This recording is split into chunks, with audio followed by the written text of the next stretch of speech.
A proximidade da África e da Europa sempre fez do Ceará um trampolim para o tráfico internacional de drogas. Mas aos poucos, nosso estado deixou de ser apenas rota de passagem para ser um importante mercado consumidor de entorpecentes.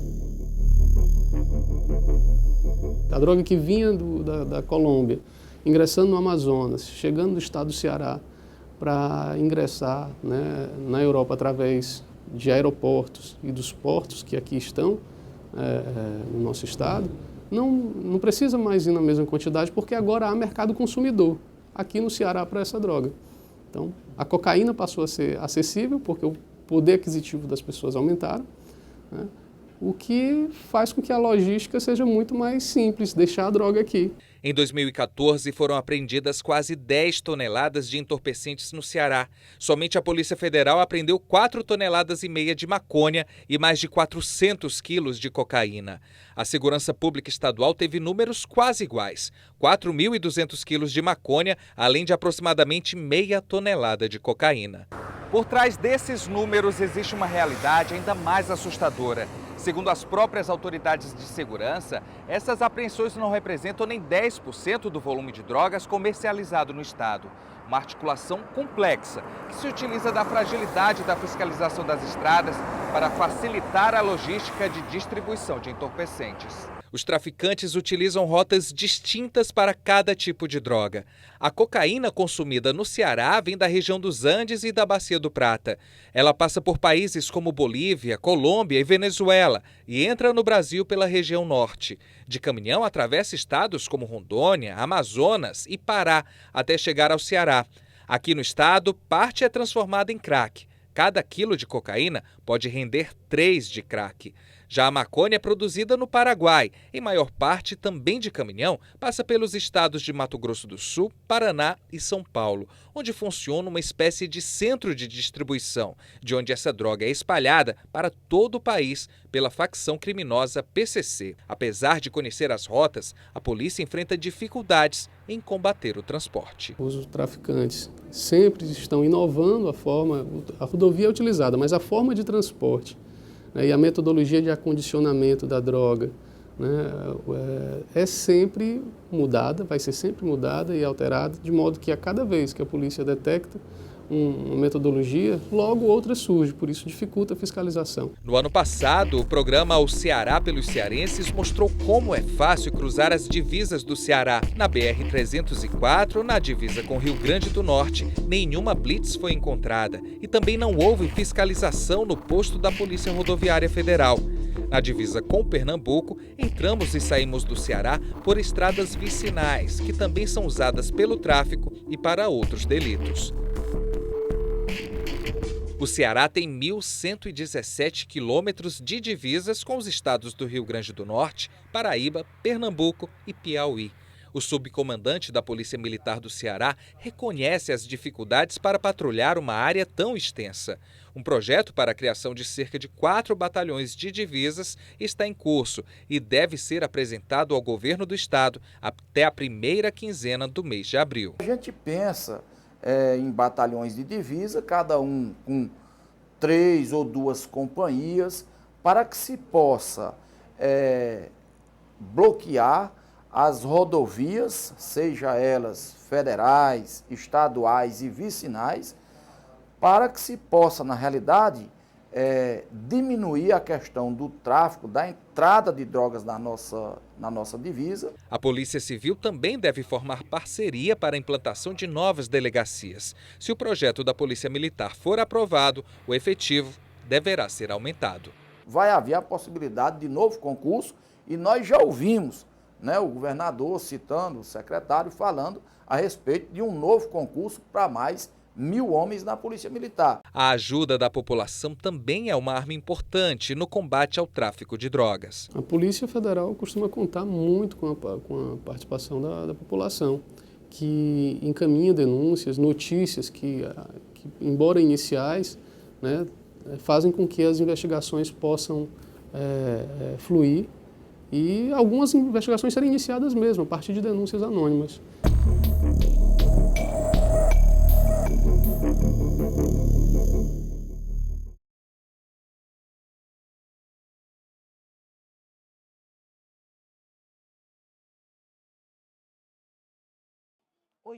Bernadette é voluntária do projeto Mulheres da Paz, que trabalha para tirar jovens das drogas na região do Grande Bom Jardim. O interesse em participar do projeto surgiu após experiências negativas vividas dentro da própria casa. Mãe de 8 filhos, viu 3 se tornarem dependentes químicos ainda no início da adolescência. Apenas um conseguiu se recuperar. Outro foi assassinado por traficantes. A terceira é usuária de crack e já foi ameaçada de morte. O medo da Bernadette é acabar perdendo mais um filho para as drogas. Ela fuma a pedra dela, ela não mexe com ninguém. Mas se ela usar uma tal de Ripinol e beber, ela desconhece todo mundo, ela faz coisa que o mundo treme. Inclusive, ela está proibida de andar em certos pontos que eu não vou citar. De acordo com a Polícia Militar do Ceará, cerca de 95% de todos os homicídios registrados no estado atualmente têm algum tipo de envolvimento com o tráfico. E às vezes, o próprio comerciante, o cidadão de bem, ele também... Existe aquela vinculação como o viciado que vai fazer um assalto para adquirir dinheiro para pagar a droga, às vezes mata o comerciante. Então é o crime de latrocínio, ele mata para roubar alguém, né? Um comerciante, um cidadão, um empresário, e aí ele está sendo morto por quê? Por causa da droga. Ainda de acordo com a PM, as ações de combate aos entorpecentes têm sido intensificadas em todo o território cearense. O resultado apontado é um aumento na quantidade de apreensões. Para se ter uma ideia, em 2013 foram contabilizados mais de 3.200 quilos de drogas apreendidas em todo o estado. Em 2014, o número foi 52,7% maior, com quase 5.000 quilos. Somente em janeiro desse ano foram recolhidos 236 quilos, quase o dobro do registrado no mesmo período do ano passado. No último dia 15, a polícia apreendeu o maior volume de drogas do ano, mais de meia tonelada de maconha e pasta de cocaína. O material ilícito estava em Barbalha. Um casal de traficantes foi preso. Nós temos informe que esse casal é justamente do estado de São Paulo, então com certeza é tráfico de drogas internacional. Né? Vinda do Paraguai, com certeza, né? Chegando aqui ao nosso estado. Essa apreensão mostra que a ação de traficantes tem se espalhado por todo o estado. Segundo as autoridades de segurança pública do Cariri, o tráfico cresce assustadoramente na região, que é uma das portas de entrada de entorpecentes, vindos em sua maioria de estados vizinhos como Paraíba e Pernambuco. Grande parte do material é encontrada em poder de menores de idade. São apreendidos, apresentados na delegacia, mas horas depois eles são liberados. E é um problema cotidiano da Polícia Militar, né? É um problema social que nós estamos enfrentando todos os dias e que precisamos do apoio da sociedade para que esse mal venha a diminuir. Dados da Secretaria de Justiça e Cidadania do Estado apontam o envolvimento com o tráfico como a terceira principal causa de prisão entre a população carcerária masculina, com aproximadamente 20% do total de detentos. Já entre as mulheres, 60% foram presas por causa do tráfico. Deuselide foi presa 2 vezes por tráfico de entorpecentes. A última prisão lhe rendeu 17 anos e meio de reclusão, dos quais cumpriu quase 2. O motivo foi flagrada tentando entregar pedras de crack para o companheiro dentro de um presídio. Eu penso que foi mais um tempo perdido na minha vida, né? Porque que não é vida para ninguém. Não vou também dizer que é o pior lugar do mundo, que eu já vivi situações piores. De acordo com o secretário de Justiça, Hélio Leitão, a maioria dos presos por tráfico no Ceará ocupa baixa posição na escala hierárquica criminosa e são encarregados de funções como a de mula, aquele que faz o transporte da droga, de olheiro, espécie de vigia das bocas de fumo, e a de assistente, que negocia pequenas quantidades no varejo, além dos consumidores. Para essas pessoas, ele acredita que a reclusão em presídios não é a melhor solução e acredita o que acontece no estado como banalização das prisões. Uma vez mandados viver na ambiência carcerária com todos esses males, muitas vezes voltam piorados. Então, há de se ter necessidade de uma grande reflexão, uma tomada de consciência dos males próprios do encarceramento, que o encarceramento fique restrito a situações absolutamente extremas e não seja banalizado como hoje.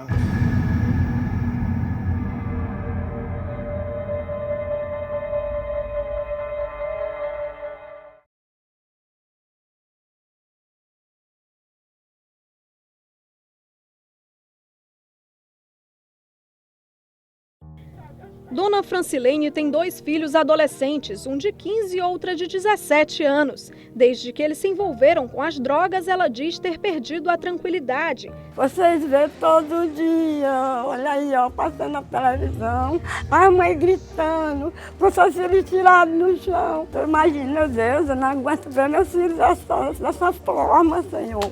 Eu peço, pelo amor de Deus, que uma clínica que estiver me ouvindo, pelo amor de Deus, internar eles, que eu não aguento, não. A Prefeitura de Fortaleza tem ao todo 773 leitos de internação para usuários de álcool, crack e outras drogas. A maior parte das vagas, 686, em parceria com organizações não governamentais. Apenas 87 em instituições totalmente públicas. Mas a Coordenadoria de Políticas sobre as Drogas considera o número suficiente, mesmo com o crescimento de usuários que necessitam de internação. Hoje nós não temos uma fila de espera para o tratamento.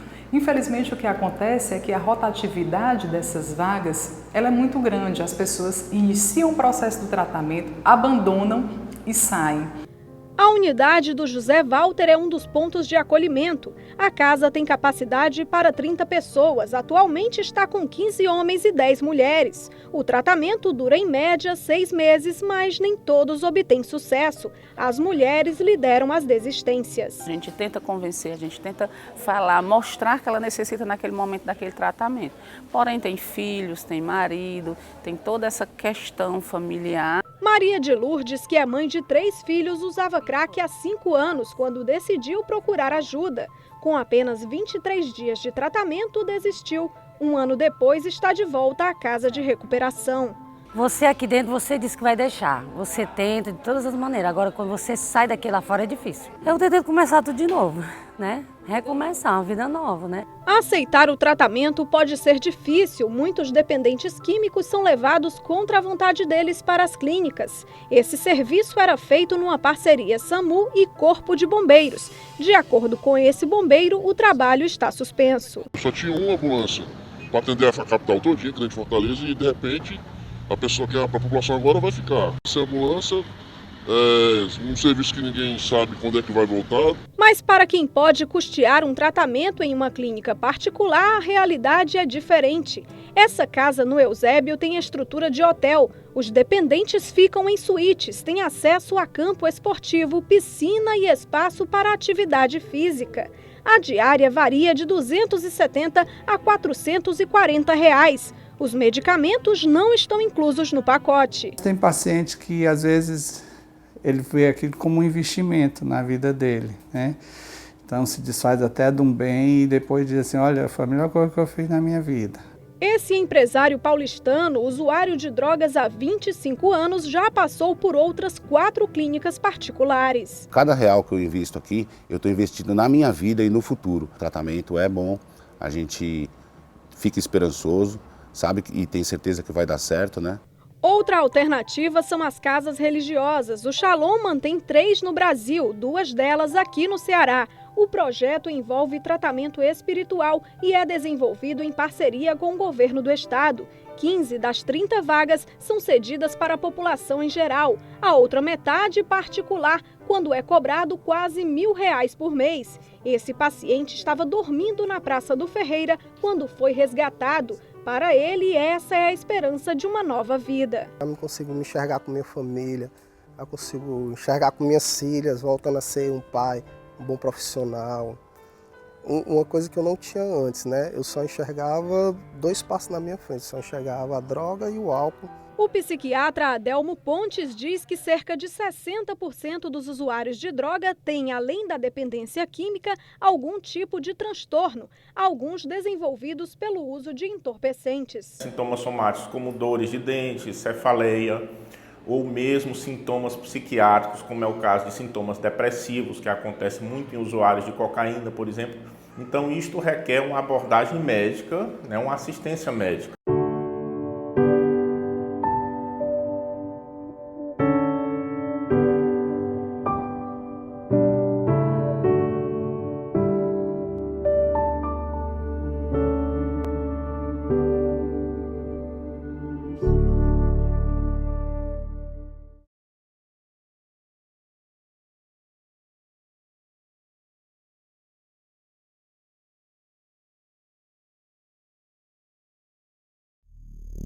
Em 2014, foram apreendidas quase 10 toneladas de drogas no Ceará, um volume 67% maior que em 2013.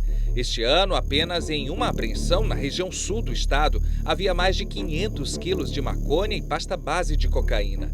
As drogas estavam com um casal de São Paulo, preso por tráfico. Os traficantes utilizam rotas distintas para cada tipo de droga. A cocaína consumida no Ceará vem da região dos Andes e da Bacia do Prata. Ela passa por países como Bolívia, Colômbia e Venezuela e entra no Brasil pela região norte. De caminhão, atravessa estados como Rondônia, Amazonas e Pará até chegar ao Ceará. Aqui no estado, parte é transformada em crack. Cada quilo de cocaína pode render 3 de crack. Já a maconha é produzida no Paraguai. Em maior parte também de caminhão, passa pelos estados do Mato Grosso do Sul, Paraná e São Paulo, onde funciona uma espécie de centro de distribuição, de onde essa droga é espalhada para todo o país pela facção criminosa PCC. Segundo a Polícia Militar, até a primeira quinzena de abril será divulgado um projeto para a criação de batalhões de divisas. O aumento da repressão pode ajudar a diminuir uma outra estatística preocupante.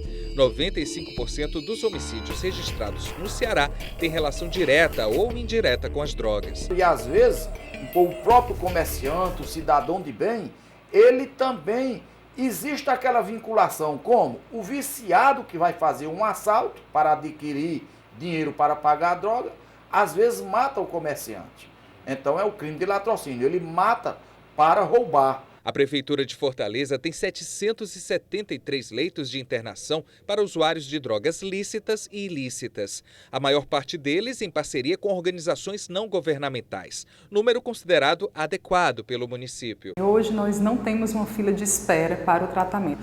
Infelizmente, o que acontece é que a rotatividade dessas vagas ela é muito grande. As pessoas iniciam o processo do tratamento, abandonam e saem. O custo para a internação particular é alto. As diárias variam de R$ 270 a R$ 440. Tem paciente que, às vezes, ele vê aquilo como um investimento na vida dele, né? Então, se desfaz até de um bem e depois diz assim, olha, foi a melhor coisa que eu fiz na minha vida. O tratamento se torna mais eficaz quando é realizado nos primeiros estágios do vício. Por isso, os parentes precisam ficar atentos a qualquer mudança de costumes. Na escola, baixo rendimento, absenteísmo na escola, fugir da escola. Normalmente existe esse indício. Então, a pessoa tem, os pais ou os familiares que estão com essa pessoa, tem que procurar nos bolsos, nas bolsas, nas mochilas, para ver se tem um resquício de droga. Em casos mais graves que envolvem violência ou ameaça, a Justiça pode autorizar a internação compulsória, contra a vontade do dependente. Mas o mais importante é evitar que o problema tome proporções insuportáveis e, nesse ponto, a família tem um papel fundamental. O importante é de criar confiança, o amor, o carinho, a atenção, o filho, né? Às vezes existe a iniciação na droga porque até por carência afetiva. Um filho, uma filha que não é bem orientada, que não tem o carinho dos pais, né, que não tem uma atenção, né? Então isso pode buscar na droga alguma forma de compensação.